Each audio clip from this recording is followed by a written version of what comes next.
Bonsoir chers téléspectateurs et bienvenue dans cette nouvelle édition que je vous invite à suivre jusqu'à son terme. À la une de l'actualité, l'un des présumés auteurs du meurtre des 5 otages à Martipouille, Anzouzourbe, a été arrêté ce matin après la publication d'un avis de recherche émanant de la gendarmerie nationale. Mis à part cette arrestation, les recherches et les investigations sont toujours en cours jusqu'à ce que le réseau soit démantelé.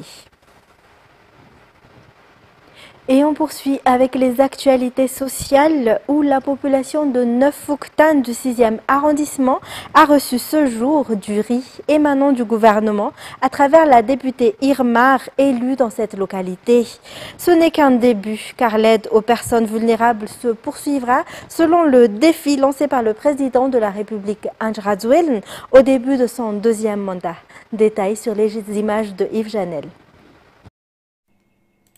1020 personnes du 6e arrondissement sont venues tôt le matin pour récupérer leur part de riz émanant du gouvernement. Une aide qu'ils attendent depuis longtemps, étant donné l'augmentation du coût de la vie.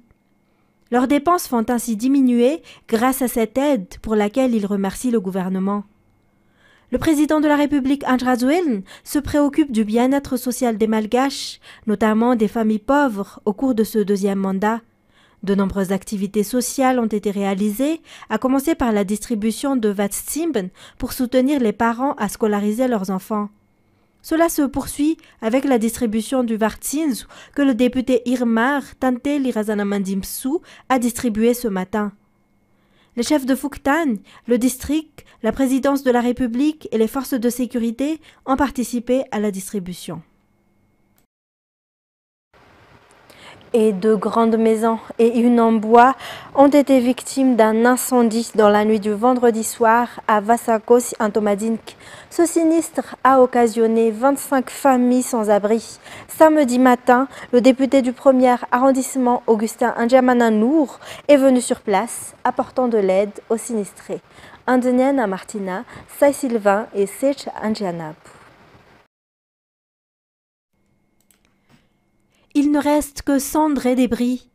L'incendie a détruit tous les objets se trouvant dans 3 maisons à Vasakos Antomadink.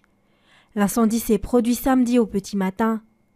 Il s'est déclaré dans une maison en bois et en seulement 2 heures, il a réussi à se propager dans 2 autres grandes maisons. Au total, 21 familles sont sans abri et les pertes sont estimées à plusieurs millions d'ariars. Cela inclut les fournitures scolaires achetées récemment. Samedi matin, le vice-président de l'Assemblée nationale, Augustin Ndjamananour, qui est également député élu dans le 1er arrondissement, s'est rendu sur place pour y apporter de l'aide. Il a également appelé les responsables concernés à soutenir ces familles victimes. L'origine de l'incendie est encore inconnue. Aucune perte en vie humaine n'a été enregistrée. La région de Bunglav va renforcer sa production et devenir un des greniers de Madagascar. Cela a été annoncé hier lors de la cérémonie de remise d'écharpe au député de Fenouarive-B. Le député a confirmé qu'il supervisera la construction de l'autoroute comme promis lors de sa campagne électorale. Sai Sylvain, Sech Andjanab. Fenouarive-B est un district de l'ouest de la province d'Antananarivo, dans la région de Bunglav. La principale ressource locale provient de l'agriculture et Fenouarive-B est l'un des districts qui approvisionne en riz la capitale de Madagascar et ses environs. Le vice-président de l'Assemblée nationale a déclaré que le district sera assisté dans les travaux qui amélioreront la production. Les projets d'appui aux agriculteurs et d'amélioration de l'environnement rural seront réalisés pour le redressement du district de Fenouarive-B, a-t-il rajouté. Les élus dans le district de Fenouarive-B travailleront également pour soutenir les agriculteurs. Il a souligné la nécessité de responsabiliser les 10 municipalités du district, notamment dans la construction de routes pour permettre la circulation des produits locaux. Après la cérémonie de remise d'écharpe, les élus de la région de Bunglav ont présenté les projets prioritaires pour chaque district, à savoir le rétablissement de la sécurité et la construction des infrastructures dont le peuple a besoin. Toujours dans les actualités sociales, les transporteurs locaux exigent que cesse le passage des poids lourds sur la route nationale RNT 23 reliant Marolimbe à Mahanour. Selon eux, ces gros véhicules et autres camions détériorent la route. Un accord avait déjà été conclu selon lequel les poids lourds ne devraient pas utiliser cette route d'après les explications. Andiniana Martina. Les usagers de la RNT 23 reliant Marolimbe à Mahanour s'inquiètent de la présence de poids lourds qui empruntent à nouveau la route, alors qu'un accord sur l'interdiction de tels véhicules pour le bénéfice de tous a été conclu. Ces transporteurs ont également annoncé la suspension de leur activité sur la RNT 23 jusqu'à ce que ces camions cessent de circuler. Leurs doléances ont été déposées auprès des autorités compétentes de cette circonscription le 29 août. Une solution est donc attendue. En éducation, une réunion s'est tenue entre la ministre de l'Enseignement supérieur et de la Recherche scientifique, la professeure Chamina Loula et un groupe de professeurs de l'université mercredi dernier. Les deux parties ont discuté du développement de l'enseignement supérieur et de la recherche scientifique. L'autonomie des universités a également été particulièrement évoquée. D'autre part, la ministre est descendue à ITAS jeudi dernier pour voir de près la mise en œuvre du projet du président à l'université d'ITAS. Selon l'évaluation, le projet sera bientôt achevé. Natera Koutmav nous fait le point.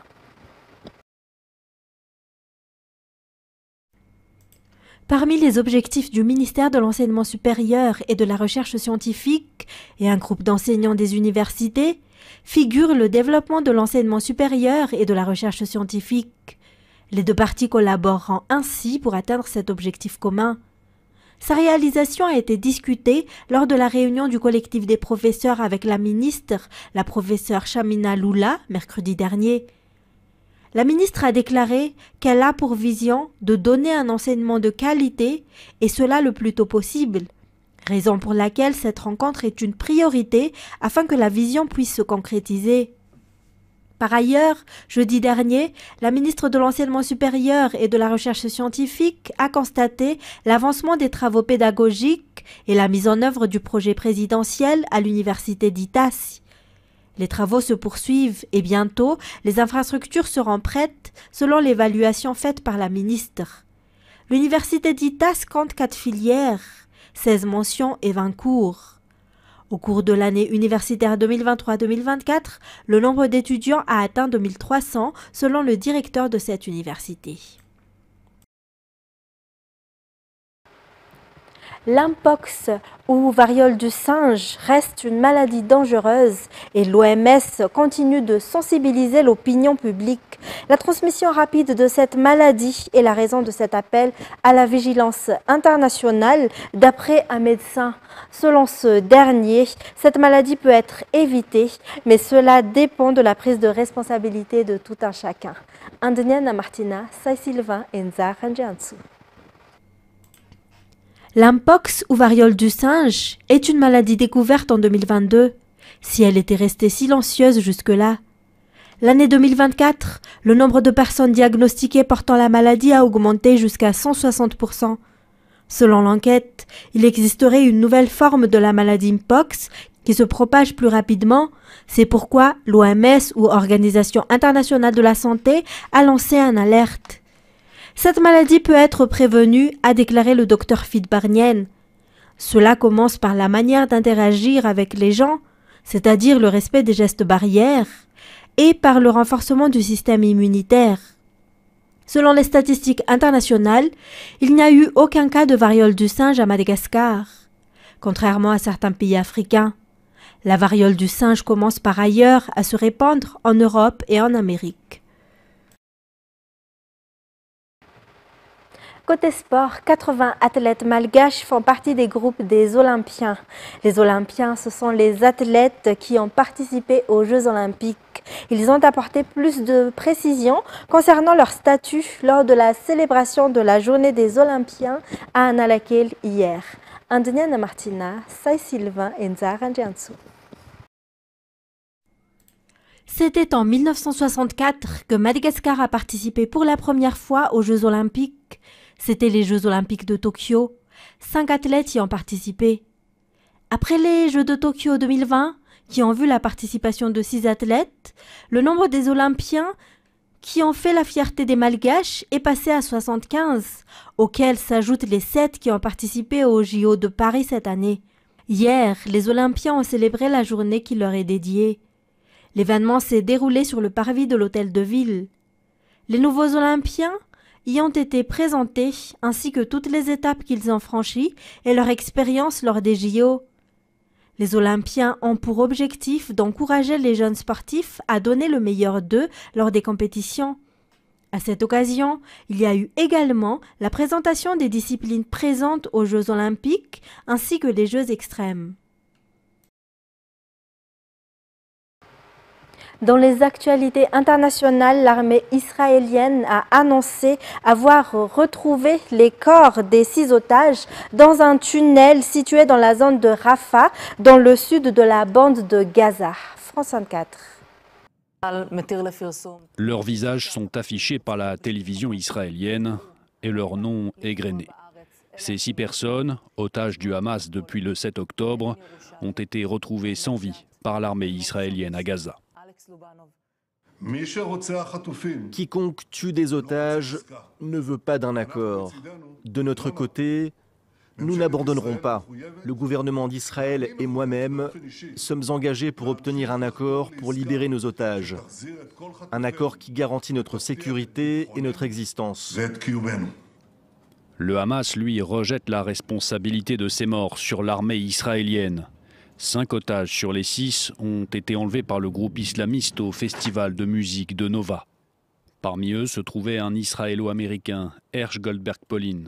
Ses parents avaient réclamé sa libération et celle de tous les otages aux mains du Hamas lors de la convention démocrate à Chicago. Le président Joe Biden, dans un communiqué, s'est dit dévasté et indigné par la mort du jeune homme de 23 ans. Ces nouveaux décès vont alimenter davantage la colère des familles d'otages contre Benyamin Netanyahou.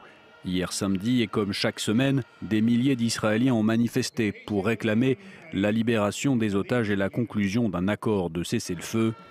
Le Forum des familles d'otages a de son côté appelé à de nouvelles manifestations contre le gouvernement israélien ce dimanche pour, selon eux, mettre le pays à l'arrêt.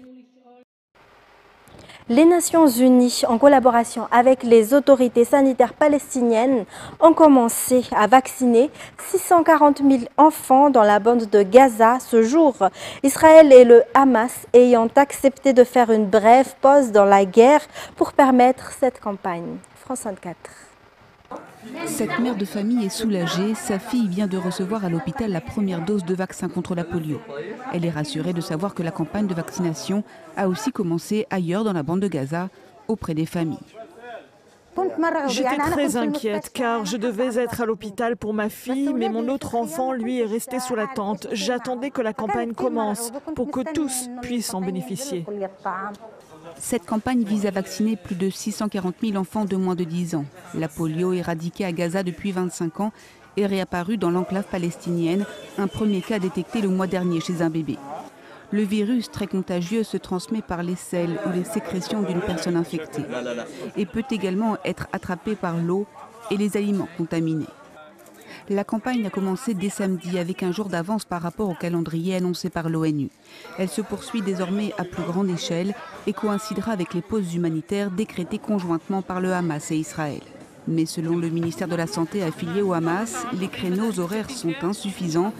Son directeur général réclame plus de temps. On ne nous accorde du temps qu'entre 6 h du matin et 14 h. Ce n'est pas suffisant. Nous devons pouvoir continuer à travailler au-delà de 16 heures. L'ONU a envoyé plus d'1 million de doses du vaccin NOPV2 qui s'administre par voie orale. La deuxième dose doit être reçue 4 semaines après la première. Et pour terminer, découvrez les très belles images d'une compétition de parapente dont les épreuves préliminaires ont eu lieu en Bolivie. 27 pilotes sont venus du monde entier pour un moment exceptionnel dans un cadre paradisiaque. France 24. Des vols à près de 4000 mètres d'altitude sous le soleil et des reliefs montagneux. C'est ici, à Mekapaka, près de La Paz, que 27 pilotes venus du monde entier ont participé à des épreuves préliminaires de parapente ce samedi, tenues pour la première fois en Bolivie. C'est ma première compétition ici en Bolivie et c'est incroyable. La Paz a un très beau paysage et c'est très différent des autres endroits, surtout avec ces hautes montagnes. Et c'est un peu rude, mais c'est très agréable de voler ici.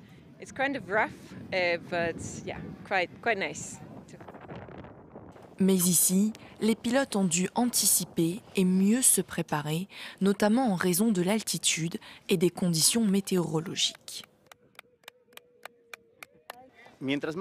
Plus on décolle de haut, plus les conditions deviennent turbulentes. Lorsque vous volez au niveau de la mer, c'est très différent. Les conditions sont très douces et calmes, mais à mesure que vous montez, les conditions météorologiques changent. Cette pré-compétition a permis aux pilotes d'accumuler des points et d'être classés en vue de la prochaine Coupe du Monde de parapente. C'est la fin de cette édition. Merci à vous d'avoir été avec nous jusqu'à son terme. Toute l'équipe de la rédaction vous donne rendez-vous dès demain pour de nouvelles actualités. Restez avec nous tout de suite après le film Twister. Au revoir et bonne soirée sur Viva.